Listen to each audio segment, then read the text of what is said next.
부유해지는 방법, 서점에 가면 부자 되는 법 이렇게 많이 책이 나왔어요. 놀라운 사실은 그 책을 쓴 사람들은 다 부자가 못 됐다는 사실입니다. 어쨌든 부유해지는 법 두 가지가 있대요. 하나는 많이 모으는 것, 가시는 거예요. 돈도 모으고 집도 모으고 주식도 모으고 많이 벌면 부유해지죠. 또 한 가지는 더 많이 안 모여도 이미 가지고 있는 것의 가치가 오르면 부유해진대요. 집값이 오르고 주식이 오르고 뭐가 오르고 심지어 자식들이 잘 되고 이런 모든 가치들이 오르면 부유해진대요. 그럼 똑같은 원리로 가난해질 때 언제 가난해지는가 하면 모든 것을 잃어버릴 때, 욥처럼 하루아침에 아니면 오랜 시간 동안 가지고 있던 모든 소유들을 하나씩 하나씩 잃어버리면 가난해지죠. 또 하나는 부유해지는 것과 마찬가지로 하나도 잃어버린 것은 없는데 내가 가지고 있는 것에 대한 의미를 잃어버리면 모든 것을 잃어버리게 된다는 것입니다. 이게 다 무슨 소용이 있나? 이게 무슨 쓸모가 있나? 이게 무슨 가치가 다 있나라는 것이죠.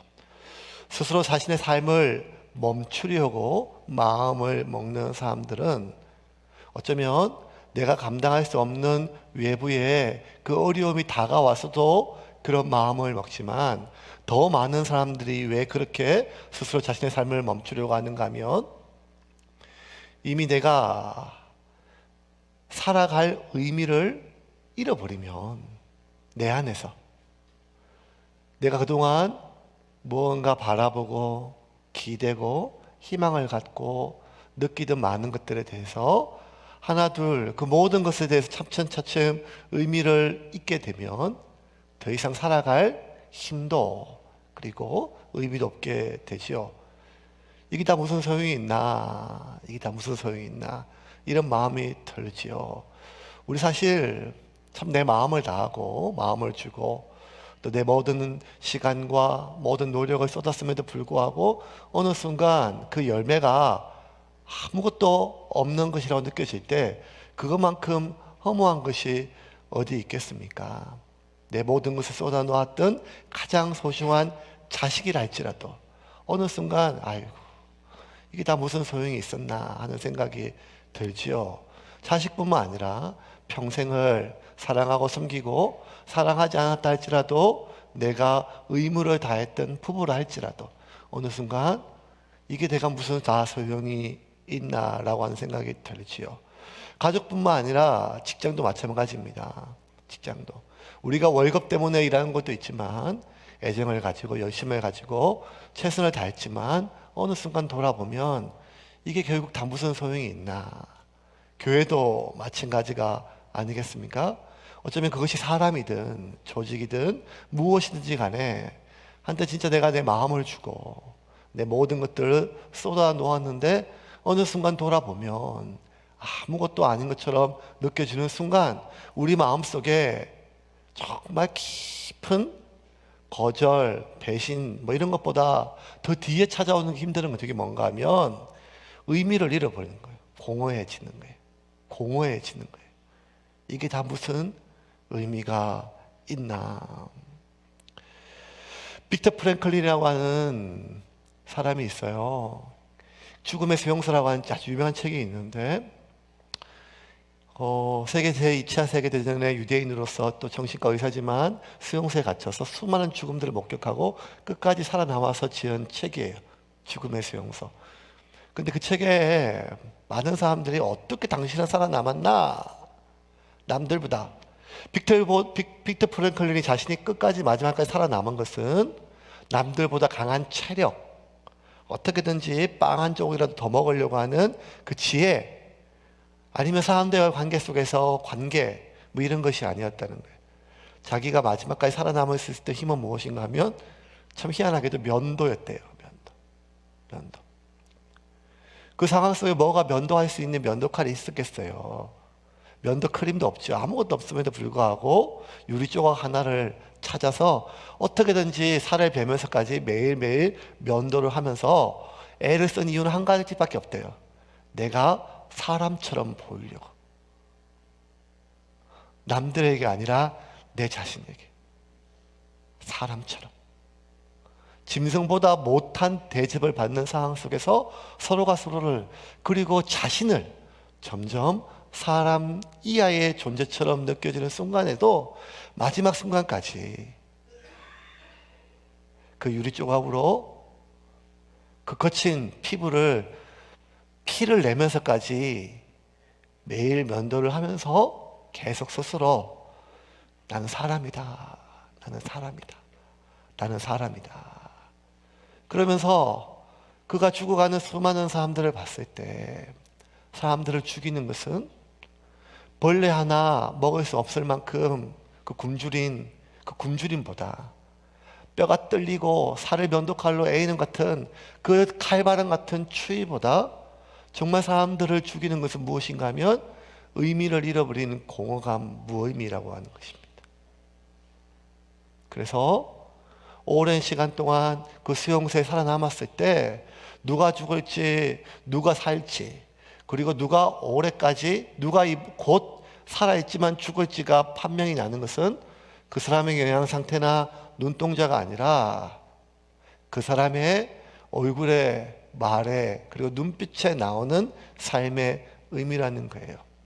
어제까지 하나라도 더 남의 거 뺏어가지고 먹고 빵 조각 하나까지 훔쳐서 먹고 심지어 그 쥐까지 잡아서 먹던 사람이 갑자기 어느 날 아침에 눈을 떴을 때 아무것도 하지 않고 심지어 몇 날 며칠을 침상에서 일어나지도 않은 채 자기가 싸놓은 소변과 대변 위에 그대로 몇 날 며칠 누워 있으면서 일어나라고 때리는 그 독일 병사의 매질까지 멈추게 했던 눈은 어떤 눈인가 하면 그냥 고공하게 눈은 떠 있지만 무언가를 보지만 아무것도 보지 않은 공허하게 텅 빈 그 눈빛을 보면 대부분의 사람들은 이 사람은 이제 죽었구나라고 생각을 한대요.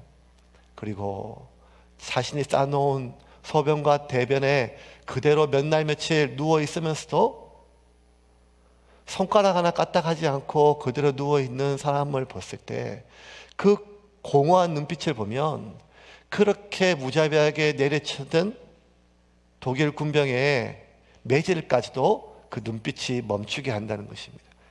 그만큼 우리가 의미를 잃어버리는 것은 우리에게 생명을 잃어버린 것과 똑같은 것이죠. 그것이 내가 아무리 열심히 했던 것일지라도, 아무리 큰 마음을 준 것이라 할지라도, 아무리 내가 많은 가치를 부여했던 것이라 할지라도 이게 다 무슨 소용이 있나 라고 하는 생각이 드는 순간 우리는 더 이상 나아갈 방향도 나아갈 힘도 잃어버리게 되지요. 바울이 지금 그러한 상태에 놓여 있습니다. 이게 다 무슨 소용이 있나? 3번이나 매질을 모지게 당하고 거의 숨이 끊어질 지경이 되어서 스스로 움직일 힘도 없어서 로마 군병이 덜쳐매고 가는 그 순간에 바울이 처음으로 입을 열어서 했던 말은 말 좀 합시다라는 것이었습니다. 그리고 그 말은 자기를 덜쳐매고 가는 로마 당국에 대한 말이 아니라 지금도 자기를 죽이려고 돌과 수많은 흉기를 집어던지는 자신의 동족 유대인들에게 하고픈 말이었습니다. 그 하고픈 말은 무슨 말이었을까요? 나도 너희와 똑같았다. 너희는 여전히 나의 형제요, 나의 누이요, 나의 아비다. 나 역시 너희들과 똑같은 길에 서 있었지만 내가 예수를 만났고 그 예수가 하나님의 아들임을 알았으며 그 예수가 나를 위하여 죽은 것을 믿게 되었다. 그리고 그 예수가 나로 하여금 이 길에 서게 하였고 이 길을 가게 하였다는 그 말은 복음 중에 복음이었고 바울의 진심 중에 진심이었습니다. 이 세상 어느 누구가 마지막 사형 때에서 숨이 끊어지는 순간에 거짓말을 하며 사람의 해유를 하겠습니까? 어쩌면 바울은 이미 죽어가던 사람이었고 죽어가던 순간에 마지막으로 전해주는 그의 진심이었고 진리였습니다. 그렇게 자신의 부활, 나를 위하여 죽으신 예수 그리스도의 죽음과 부활에 대해서 증거했어요.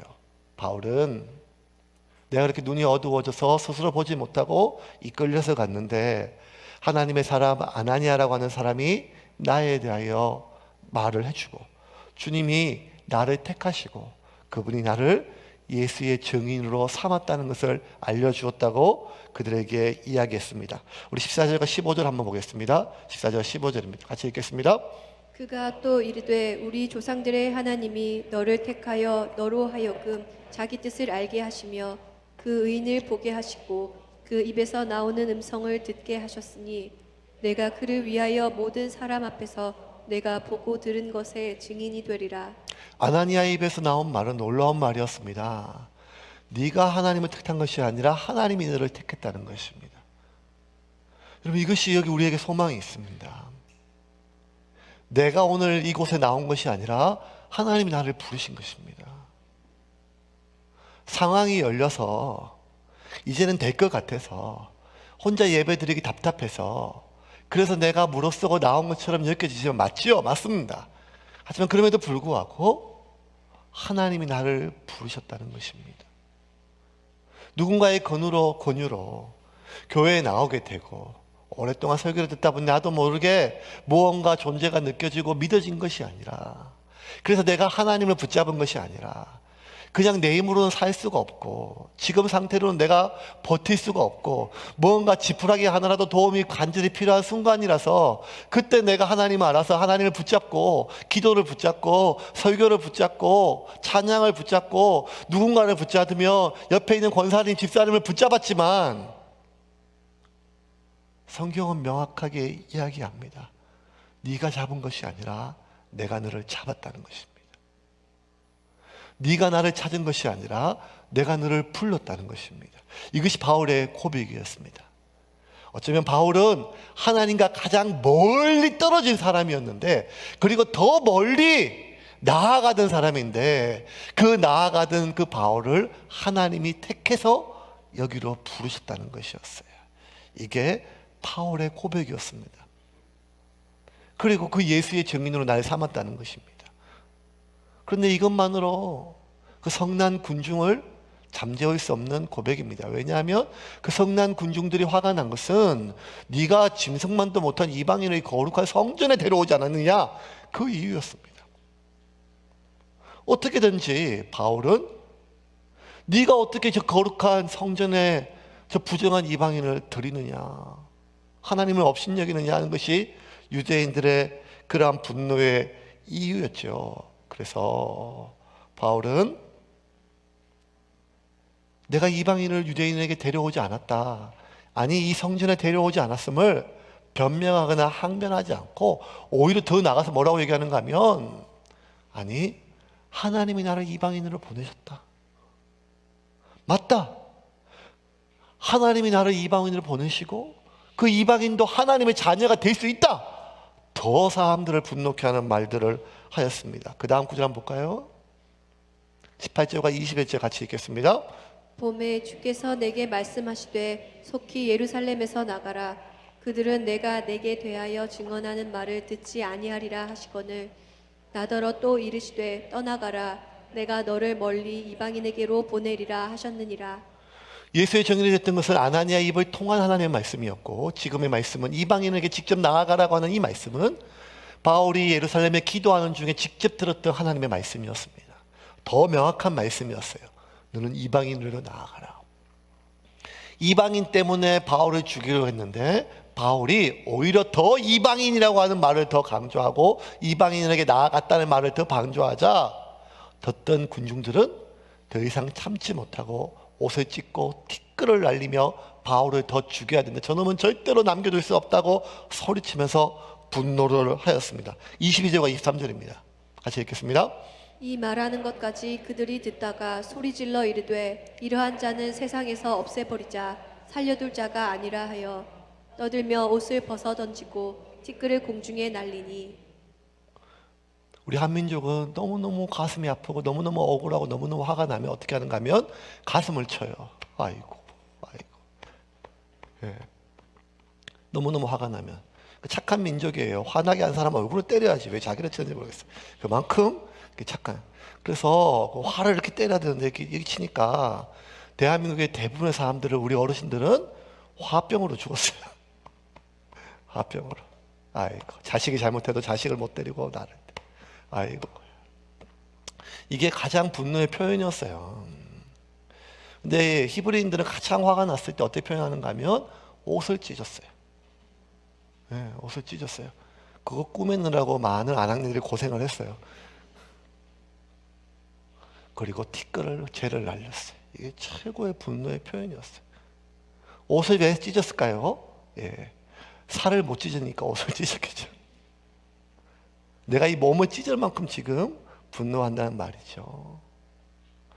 그렇게 옷을 찢고 죄를 날렸어요. 왜냐하면 이방인 때문에 잡혀서 죽을 놈이 다시 더 내가 아예 이방인을 예루살렘에 그리고 이 성전에 데려온 정도가 아니라 나는 이방인이 하나님의 자녀가 되기 위해서 나아갔다고 하는 말을 듣는 순간, 그 전까지 바울이 나의 형제요 나의 누이요 그들이 알아듣는 말 아람어뿐만 아니라 여전히 나의 형제요 나의 누이라 부르는 순간 그들이 처형했던 그들이 한순간 이전보다 더 큰 분노로 바울을 죽이려고, 바울을 그냥 찢어버리려고, 마치 이 옷처럼 찢어버리고 이 흩날리는 티끌처럼 다 태워버리고 없애버리려고 더 분노하고 소리가 온 성에 가득하였습니다.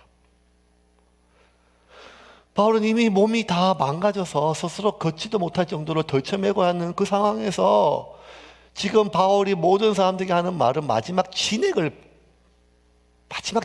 뽑아서 하는 말이거든요. 마지막 죽음을 코앞에 둔 사람의 심정으로 진심으로 그들을 위해서 하는 말이에요. 그들을 구원코자. 그렇게 마지막 진액과 마지막 진심을 짜내 군중들에게 용서하면서 나의 형제다 너희들 여전히 나의 누이다 그들에게 마음을 열고 형제로 대하고 진심으로 말씀을 전했어요. 그런데요, 결과적으로 보면 이게 아무 소용이 없는 거예요. 그냥 입 막고 그냥 가는 게 훨씬 더 편했어요. 아무 소용이 없어요. 아무리 용서를 해도, 아무리 나의 형제로 대해도, 아무리 진심으로 전하고 마지막까지 그 사람을 구원하기 위해서 이렇게 애쓰는 모든 것들이 결국 아무 소용도 없게 된 거예요.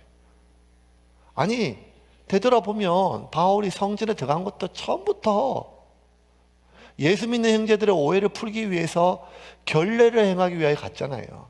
근데 그것도 소용이 없는 것이었고, 이 성난 유대인들 히브리인들의 분노를, 오해를 잠재우고 어떻게든지 그들을 구원하기 위해서 말씀을 전하고 그들을 용서하고 품었던 것도 결국 어떻게 보면 아무 소용도 없고 더 분노만, 그들의 악만 더 올라갔어요. 그들의 죄만 더 커졌어요. 바울 역시 서운함이 왜 없었고 왜 분노함이 없겠어요. 기가 막히고 코가 막혔지만 마지막까지 자신을 낮추고 그리고 진심으로 고백을 하고 간증을 했죠. 그런데 아무 소용이 없이 사람들은 더 분노하고 그들의 죄만 더 커지고 그들의 악만 더 커졌어요. 바울은 왜 이렇게 아무 소용도 없는 일을 한두 번이 아니라 반복할까요? 왜 이럴까요?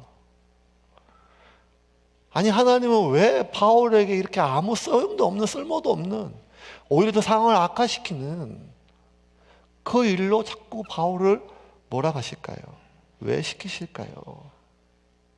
바울이 아무리 배려하고 사랑하고 용서하고 그들을 품어도 결국 거절당하고 배신당할 것을 알면서도 왜 그랬을까요? 사람에게 거절당하는 상처가 참 커요. 예배 전에 지난주에 군대 간 우리 도현이 지사 잠깐 만나가지고 어떻게 아들 보내놓고 밥은 잘 넘어가요? 이렇게 물어봤더니 안 그래도 목요일에 전화 왔다고. 예, 아빠한테 오고 엄마한테 전화 왔는데 070으로 전화 와서 다 끊었다고.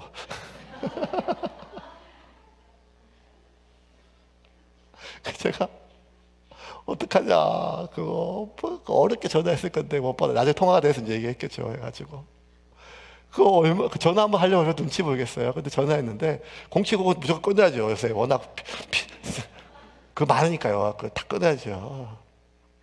끊어야죠. 사람에게 거절당한 상처가 커요. 가장 커요. 서글프고 아파요. 내가 믿었는데, 내가 의지했는데, 내가 마음을 줬는데, 내가 정말 신뢰했던 그 사람인데 거절당하면, 배신당하면 그 아픔 말로 다 할 수가 없죠. 하지만 어떡하겠어요. 하나님 한 분 바라보고 가야겠죠. 예. 저한테도 어떤 분이 그렇게 얘기하시더라고요. 저한테 큰 힘이 됐어요. 하나님 한 분 바라보고 가야겠다. 하나님 한 분 바라보고. 그게 저한테 100만 배 힘이 됐어요. 목사님 저를 의지하세요. 제가 힘이 되어줄게. 이 말보다 하나님 한 번 바라보고. 그렇죠. 하나님 한 번 바라보고 가야죠.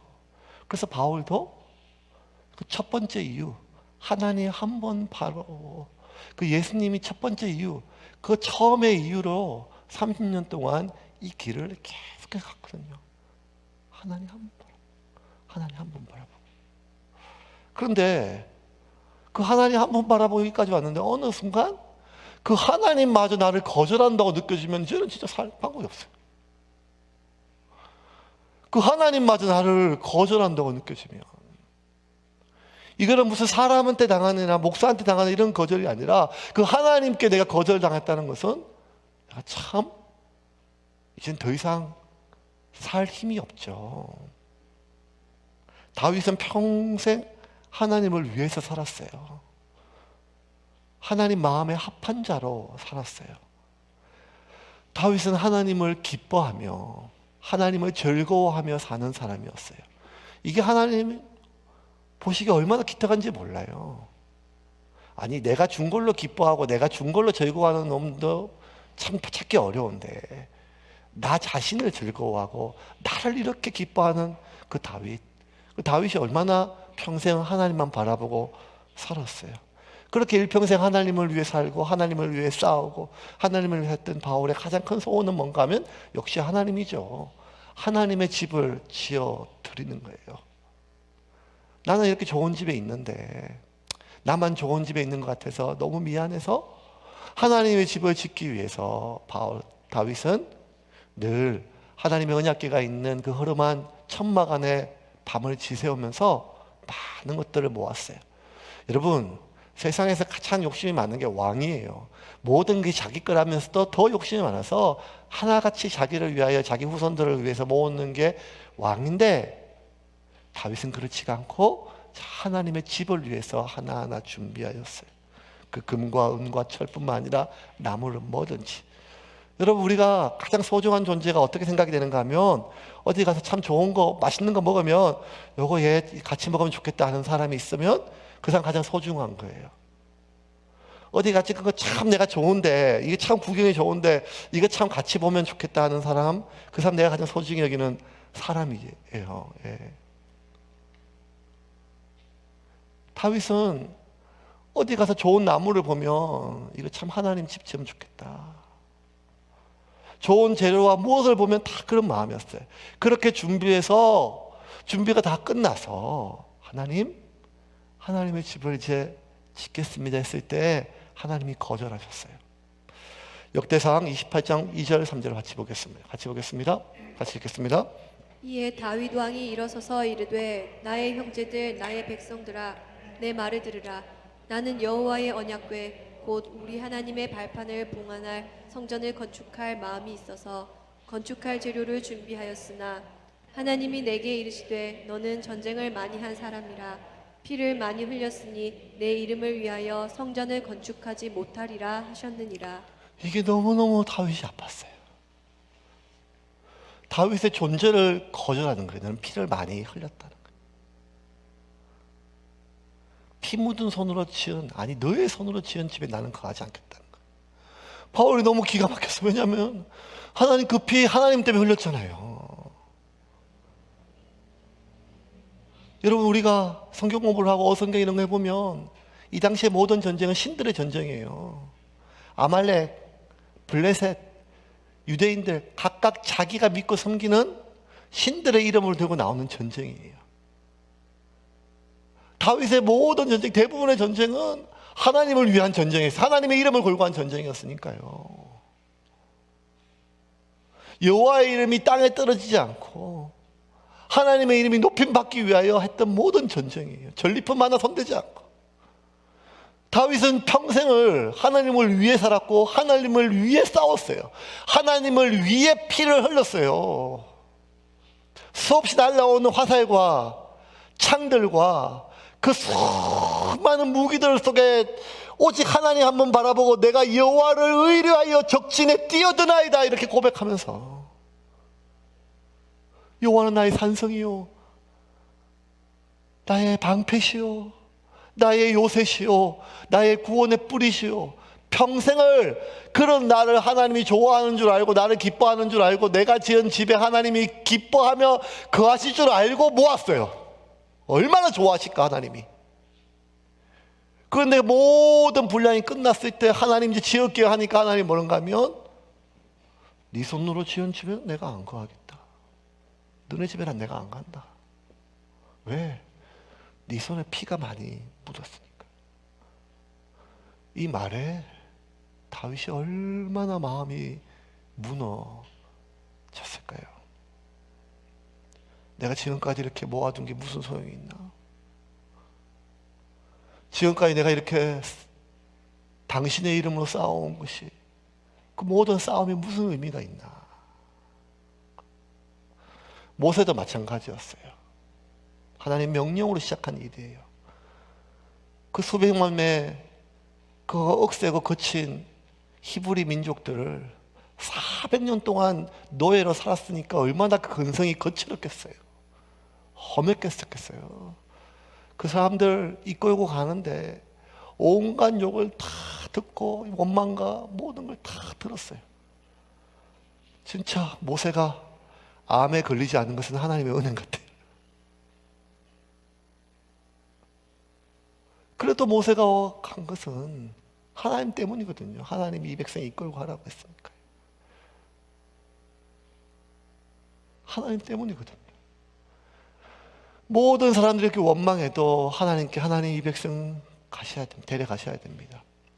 심지어 하나님조차 패역하고 완악한 백성들 다 썰어보려고 했을 때 하나님 하나님 내 생명을 하나님의 생명책에 내 이름을 지우는 한이 있더라도 이 백성 가나안에 데려가셔야 됩니다. 그렇게 갔는데 가나안을 눈앞에 둔 그 시점에 하나님이 말씀하세요. 너는 못 들어간다. 너는 못 들어간다. 신명기 34장 1절과 4절입니다. 24절까지 같이 보겠습니다. 모세가 모압 평지에서 느보 산에 올라가 여리고 맞은편 비스가 산 꼭대기에 이르매 여호와께서 길르앗 온 땅을 단까지 보이시고 또 온 납달리와 에브라임과 므낫세의 땅과 서해까지의 유다 온 땅과 네겝과 종려나무의 성읍 여리고 골짜기 평지를 소알까지 보이시고 여호와께서 그에게 이르시되 이는 내가 아브라함과 이삭과 야곱에게 맹세하여 그의 후손에게 주리라 한 땅이라. 내가 내 눈으로 보게 하였거니와 너는 그리로 건너가지 못하리라 하시매 너는 못 간다. 이 말씀 듣고 모세는 느보산에서 죽었어요. 죽었어요. 내가 그토록 그 수많은 이야기를 듣고 여기까지 온 것이 무슨 소용이 있나? 이게 무슨 소용이 있나? 그렇게 내가 진심으로 대했던 백성들이 나를 원망할 때도 이적으로 아프지 않았어. 그렇게 내가 내 영혼을 포기하면서까지 내가 지옥에 가는 한이 있더라도 내가 이끌었던 그 백성들이 나를 비방할 때도 이 정도는 아니었어요. 근데 그 하나님이 너는 안 된다. 가나안 땅에 들어갈 자격이 없다. 라고 했을 때 모세는 이제는 어디한테 위로를 받아요? 사람들이 그렇게 원망하고 비방하면 하나님께 가서 위로를 받았는데 하나님이 나를 거절하시면 이제 모세는 어디 가서 위로를 받을까요?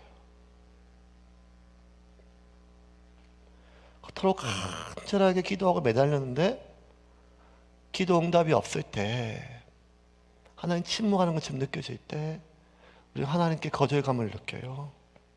믿음이 약한 거라고 얘기하면 안 돼요. 왜냐하면 믿음이 있었기 때문에 하나님께 기대하고 기도한 거 아니에요. 기도조차 하지도 않으면서 하나님께 실망한 사람, 믿음 없다고 얘기하는 사람은 다 전부 다 하나님 신뢰하는 사람이 아니에요. 하나님께 정말 실망하고 하나님께 진짜 원망했던 사람은 하나님을 의지했던 사람이에요.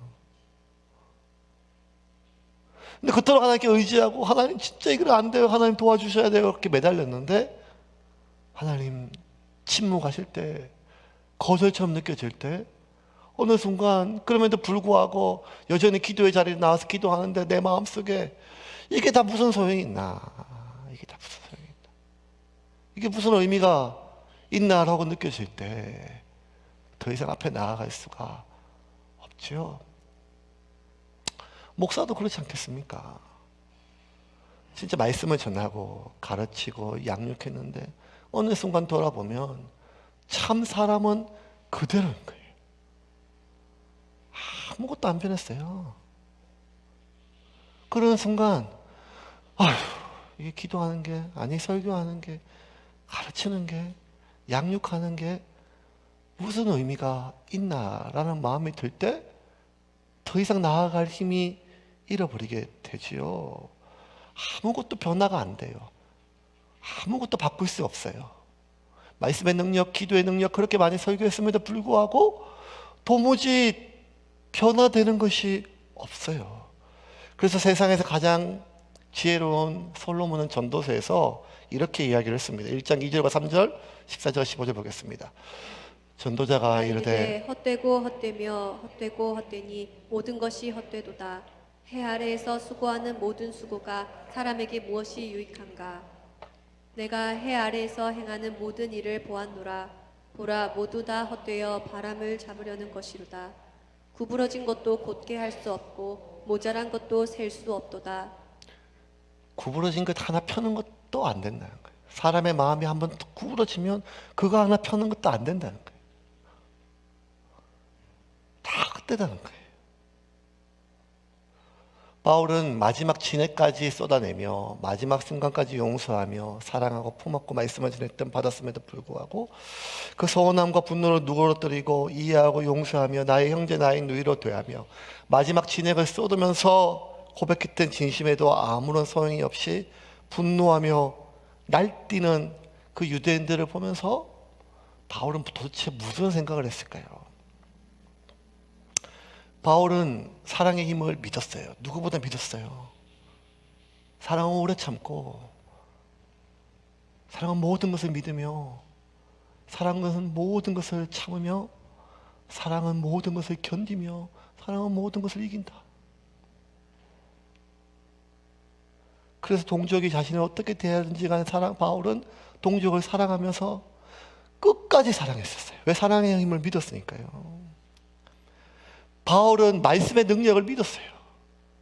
하나님의 말씀은 살았고 운동력이 있어 좌우의 날선 그 어떤 검보다 예리하여 사람의 혼과 영과 관절과 골수를 찔러 쪼개기까지 하며 마음의 생각과 뜻을 감찰한다. 그 누구보다 말씀에 대한 확신이 있었어요. 그래서 바울은 마지막 진액을 쏟아서 자기를 변명하는 말이 아니라 하나님의 말씀을 전했어요. 하나님께 직접 들었던 말씀을 전했어요. 왜? 말씀의 능력을 믿었기 때문에요. 그런데 결국 그 사랑도, 결국 그 말씀도 아무런 소용이 없게 됐어요.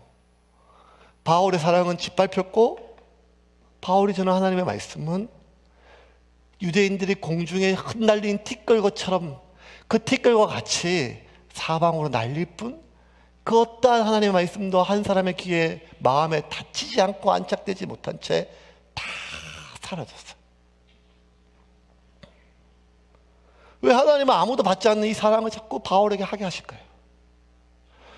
하나님은 왜 자꾸 아무도 듣지 않는 이 하나님의 말씀을 바울에게 자꾸 전하게 하고 하게 할까요? 이 순간까지도 아무도 받지 않는데, 아무도 듣지를 않는데 막 이런 불분이 막 저도 막 올라요. 아마 감정이입이 돼서 그렇겠죠. 그런데 그 순간 이런 생각이 들었어요. 아무도 듣지 않는 게 아니라 내가 지금 듣고 있다는 거예요. 이 바울의 말을 우리가 지금 듣고 있다는 거예요. 하나님은 영원 전부터 영원 후까지 모든 시간과 모든 것들을 동시에 감찰하시고 머리카락 하나까지 운행하시는 그 하나님의 철저한 섭리와 계획 속에 운행하시는 그 하나님은 지금 2000년 전 팔레스타인 예루살렘의 한 귀퉁이에서 바울을 통하여 그 유대인들에게 말씀하시는 것이 아니라 지금 나에게 말씀하시는 것이죠. 지금 우리에게 그 말씀을 하고 계신 것이죠. 무엇 때문에 우리가 세상을 살아가야 되는가 하면 예수 때문이라는 거예요. 그 첫 번째 이유 때문에, 사람 때문에, 교회 때문에, 무언가 성장하고 성취하고 인정받다고 하는 그 마음 때문에 우리가 힘을 얻을 수는 있지만, 우리가 시작했던 이 길을 끝까지 갈 수 있는 유일한 이유는, 첫 번째 이유, 첫 이유, 예수 때문이라는 거예요. 그 예수 때문이라는 거예요. 그 이야기를 지금 우리에게 하는 거예요. 저에게 하시는 것이죠. 이게 하나님의 방식이었어요. 하나님은 지난 수천 년간 아무 쓸모없어 보이고 아무 소용없어 보이고 도무지 이해할 수 없는 그러한 명령에도 불구하고 그 소용없고 쓸모없어 보이는 그 이해할 수 없는 명령에 순종하는 바울의 순종, 저의 순종, 여러분의 순종을 통해서 하나님은 당신의 계시를 전하고 계시는 것입니다. 왜 성경을 우리가 그토록 소중히 여기고 귀히 여기는가 하면, 어쩌면 십자가도 건물도 그 무엇보다 하나님의 말씀, 이 말씀을 가장 귀한 보물로 여기는가 하면, 이 말씀이 하나님의 뜻을 우리에게 전해주는 계시이기 때문이죠. 마찬가지로 하나님은 이 기록된 말씀뿐만 아니라 도무지 이해할 수 없고 아무 소용도 없지만 그럼에도 불구하고 이 명령을 하신 분이 하나님이라면 그 명령을 순종하는 이름도 없고 모양도 없고 뜻도 보이지 않는 그 수많은 무지의 얘기들의 순종을 통하여 당신의 계시를 전달하고 계시고, 그들의 순종은 하나님의 계시가 되어 하나님의 말씀이 되어 수백 년 동안, 수천 년 동안 생명의 생명을 전수하는 하나님의 은혜가 통로가 되었음을 믿으시기를 바랍니다. 그러면 우리는 이게 무슨 소용이 있나? 이게 무슨 의미가 있나? 라는 생각이 드는 순간에도 모든 것을 내려놓고 모든 것을 멈추고 싶은 순간에도 우리는 우리에게 주어진 길을 묵묵히 가야 됩니다.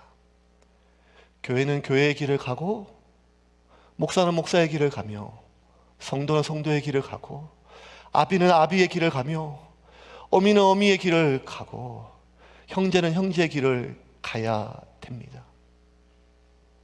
내가 결혼을 했기 때문에 남편 되는 것이 아니라 하나님이 나를 남편으로 세운 것입니다. 내가 한 남자와 결혼했기 때문에 아내가 된 것이 아니라 하나님이 나를 아내로 세운 것입니다. 내가 자식을 낳았기 때문에 부모가 된 것이 아니라 하나님이 나를 아비로 나를 어미로 세운 것입니다. 그러므로 그 이유는 알 수 없지만, 어쩌면 이 인두껍을 쓴 인간 같지 않은 이 세상 속에 내가 살고 있지만, 그럼에도 불구하고 우리가 우리의 이 길을 가야 하는 가장 큰 이유는 소용이 있어서가 아니라 하나님이 나를 그렇게 세웠기 때문입니다. 그리고 그러한 나의 순종이 하나님의 계시의 통로, 하나님의 말씀의 통로가 되는 것입니다. 하나님의 말씀이 살아서 운동력 있고 역사하는 순간은 이 말씀을 읽을 때 가슴이 뜨거워지고 이 성경을 읽을 때 가슴이 뭉클해지는 순간도 있지만, 그것보다 더 하나님의 말씀이 살아있을 때는 언젠가 하면 도무지 이해할 수 없고 감동도 되지 않고 동의도 할 수 없지만, 그럼에도 불구하고 그 말씀하신 분이 하나님을 알기 때문에 내게 주어진 삶의 자리에서, 있는 자리에서 내가 순종하는 그 순종할 때 하나님의 말씀은 별처럼 빛나 주변을 밝히고 다른 이들의 길이 되는 것입니다. 이제 좀 말씀을 정리하겠습니다. 여러분,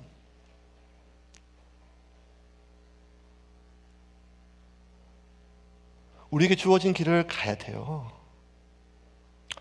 사람의 위로가 큰 힘이 돼요. 위로가 큰 힘이 돼요. 그거 부정하면 안 돼요. 그 나쁜 거 아니에요. 사람의 신뢰가 큰 힘이 돼요. 하지만 끝까지 갈 수 있는 것은 하나님 때문에. 하나님 때문에. 하나님 때문에.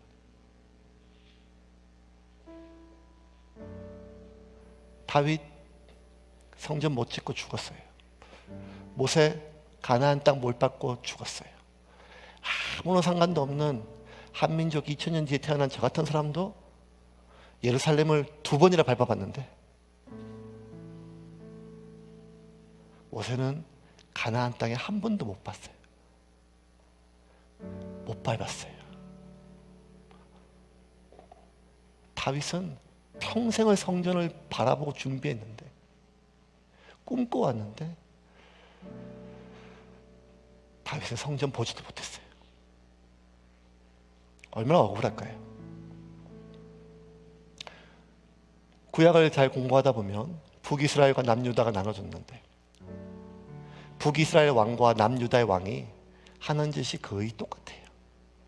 그런데 하나님은 남유다의 왕만 계속 지키고 보존했어요. 많은 사람들이 물었어요. 왜? 하는 짓이 똑같은데 다 똑같이 패역했어요. 그런데 남유다의 왕들을 하나님이 지키고 보존했던 이유 때마다 하나님 뭐라고 얘기하시는가 하면 이렇게 얘기하세요. 내가 다윗을 기억해요. 내가 다윗을 기억해요. 하나님 여러분의 기도를 기억하실 것입니다. 하나님 여러분의 순종을 기억할 것입니다. 아무런 의미도 없어 보이고 아무런 소용도 없어 보이는, 그럼에도 불구하고 그것이 하나님의 뜻인 줄 알고 어떤 비난을 받고 어떤 바보 병신이라는 소리를 듣는다 할지라도 사랑하고 용서하고 끝까지 나의 형제요 나의 아비요 누이라 부르며 그 말씀을 전할 때 하나님은 우리의 순종을 기억하여 여러분의 가정을, 여러분의 자녀를, 여러분의 교회를, 여러분이 기도했던 이 나라와 이 민족을 지키시고 보호할 줄 믿으시기를 바랍니다. 그 하나님을 기억하며 이번 일주일을 우리는 기도의 자리로, 말씀의 자리로, 예배의 자리로 우리에게 주어진 길을 가는 여러분이 되기를 주님의 이름으로 축원합니다. 이제 같이 함께